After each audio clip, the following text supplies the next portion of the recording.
Bienvenue sur Africa 24 dans cette nouvelle édition du 12-15. Voici les titres.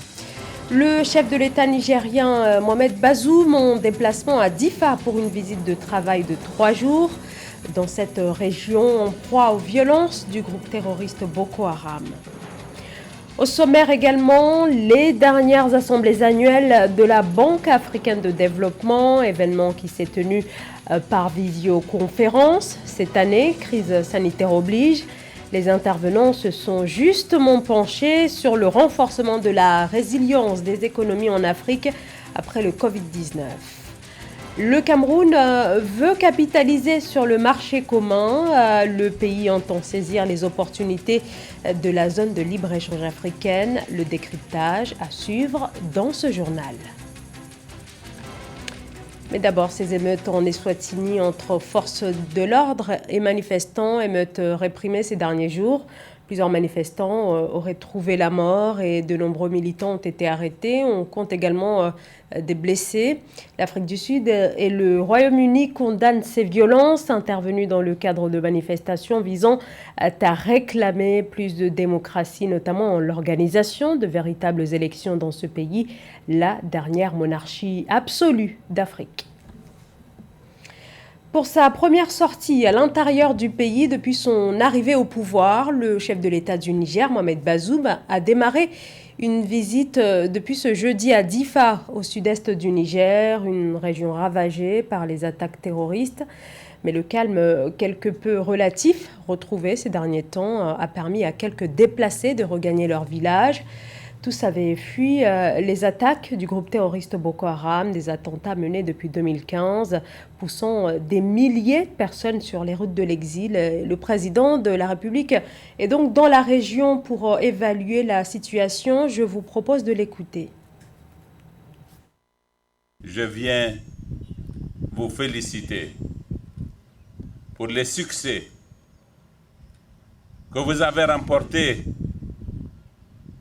coup sur coup, à plusieurs occasions ces derniers temps, qui nous ont rendu notre fierté, qui ont rendu sa fierté à notre pays, qui ont rendu sa fierté à notre peuple. Je suis venu, au nom du peuple du Niger, vous dire merci. Cette guerre, elle nous a été imposée, nous ne l'avons pas voulu. Et comme en toute chose, les débuts sont difficiles, nous avons dû trébucher, nous avons dû tomber, mais nous nous sommes relevés. Avec l'expérience, vous vous êtes aguerris.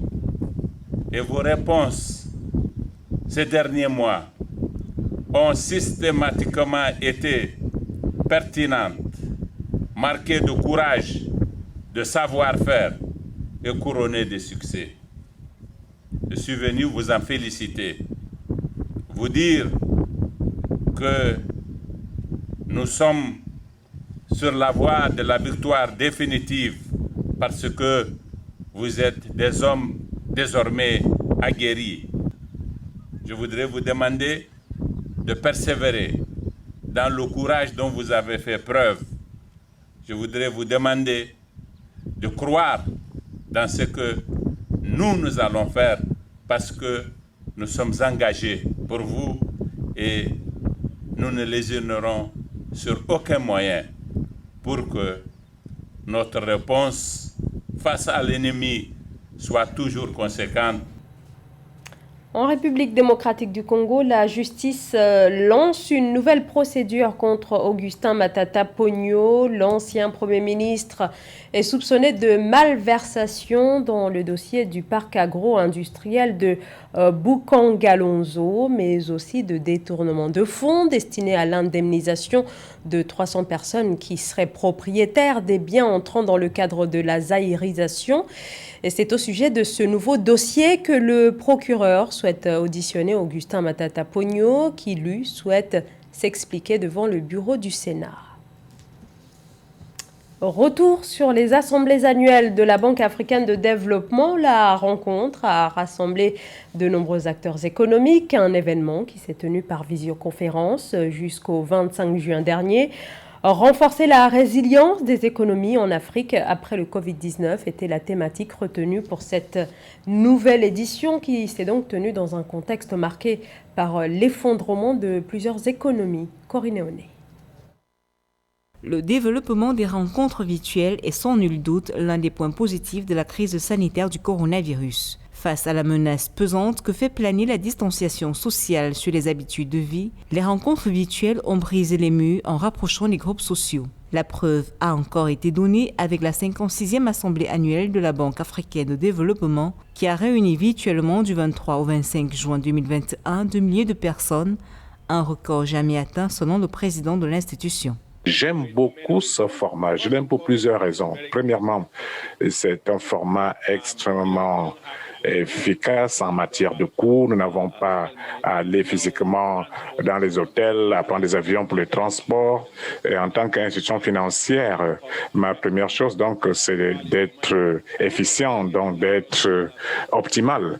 Et donc, le format virtuel nous permet d'être optimal sans avoir, donc, en fait, tout ce faisant en présentiel. Deuxièmement, nous pouvons aussi obtenir des participants du monde entier, des chefs d'État, des leaders mondiaux, de partout du monde peuvent se connecter à nous car ils sont juste à un clic.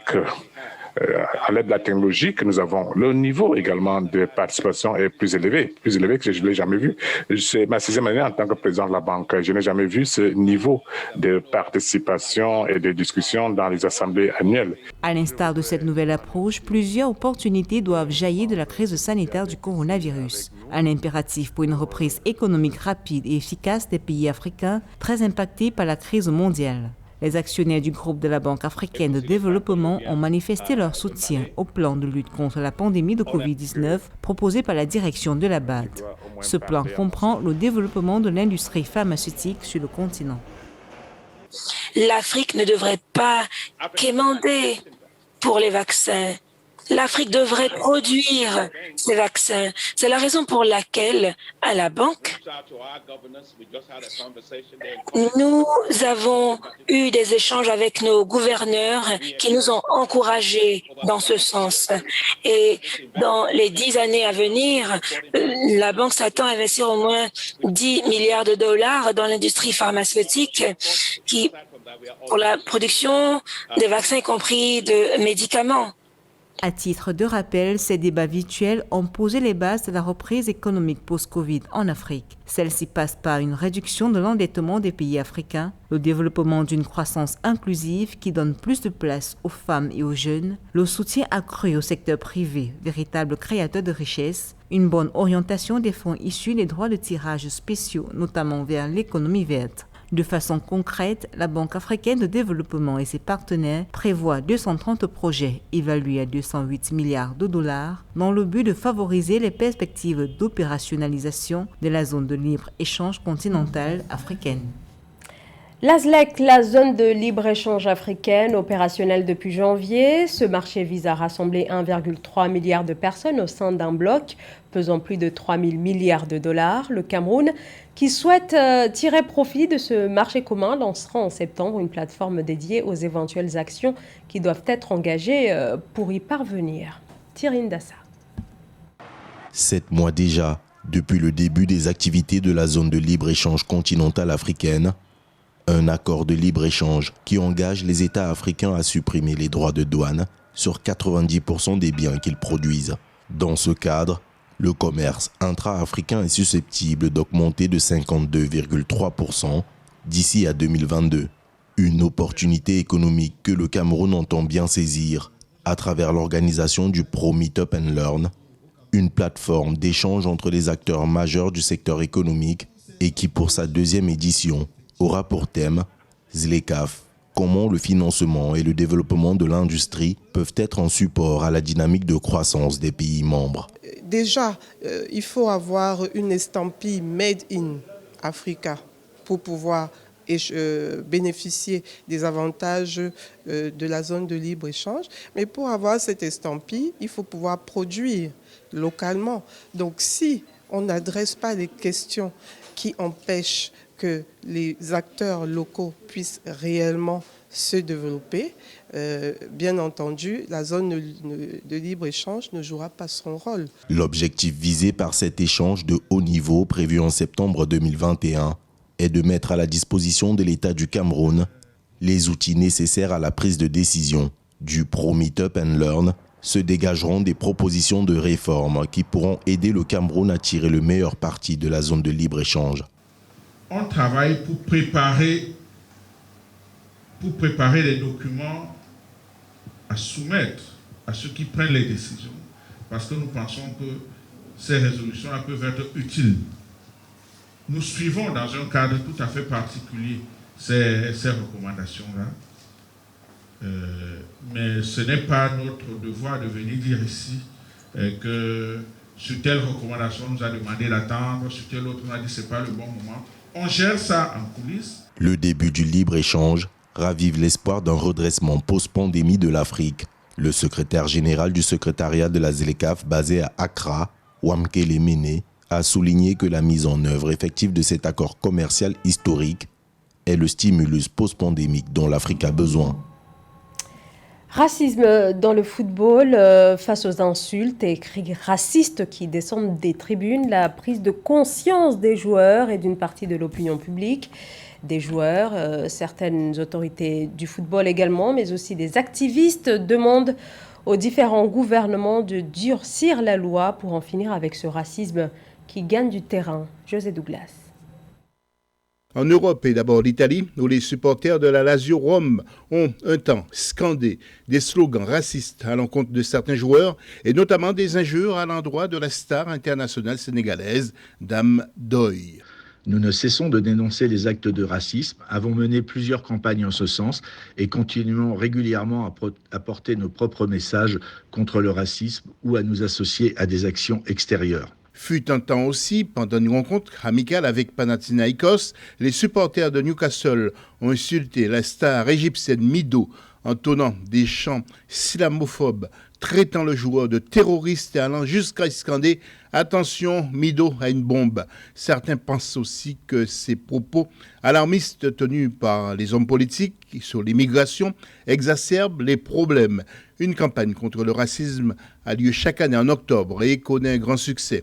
Elle vise à sensibiliser le public sur le racisme et la discrimination raciale et à créer un front uni pour remédier à ce phénomène. Phare, football contre le racisme en Europe s'organise et reste vigilant pour faire barrage au problème d'où il vient. Le racisme dans les stades tend à s'amplifier avec des cris de singe et plusieurs joueurs ont été concernés comme l'attaquant malien de Porto, Moussa Marega, qui avait décidé de quitter le terrain lors de matchs contre Vitória Guimarães.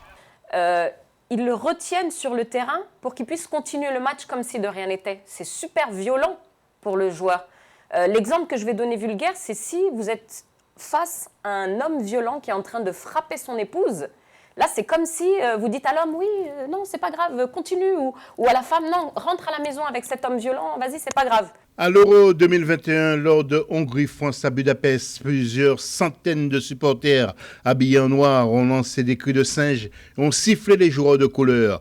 La FIFPro Afrique reste aussi vigilante. Face aux actes racistes à l'intérieur d'une enceinte sportive, la FIFPro, quand elle en est avertie, saisit systématiquement les institutions, au premier rang desquelles la FIFA, très sensible et réactive, et les organisateurs des compétitions. La colère aussi de Mario Balotelli après les chants racistes à son encontre durant un match de Série A en Italie. Luca Castellini, le chef de la section Ultra qui a dirigé les chants racistes contre Balotelli, voit Balotelli différent. Encore une fois, les discours c'est bien, mais les actes c'est mieux. Et là, clairement, j'ai pas l'impression que c'est un problème qu'ils ont envie de résoudre. Entièrement d'accord avec elle, parce que les petites banderoles pour dire hâte au racisme et que si il y a du racisme sur le terrain, c'est le club qui en pâtit, ça ne sert à rien. Le racisme ne doit en principe passer nulle part. C'est la fin de ce journal. Merci de nous avoir suivis. Dans un instant, une nouvelle édition de l'actualité sur Africa 24.